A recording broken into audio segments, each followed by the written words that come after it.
This family dining chair has seen brighter days. With evidence of Vegemite and tomato sauce, it seems the kids have left their mark.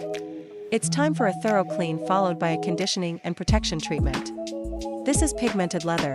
It's generally easy to clean and resistant to stains. Step 1. Cleaning.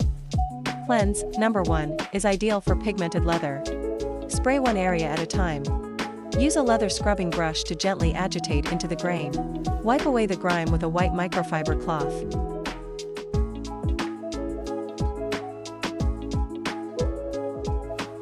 Spray each area generously.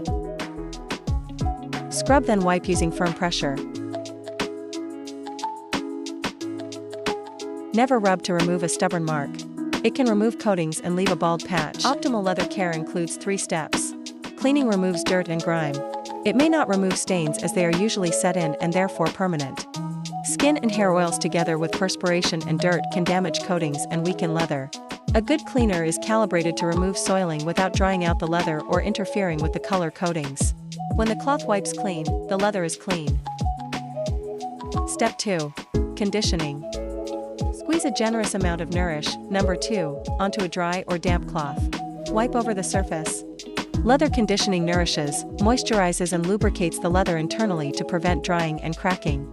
It also helps to keep leather soft and supple. Allow a few minutes for the conditioner to dry.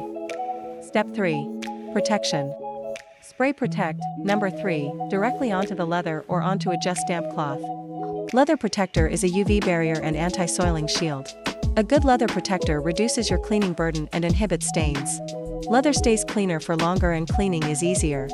And that's it. Before. After.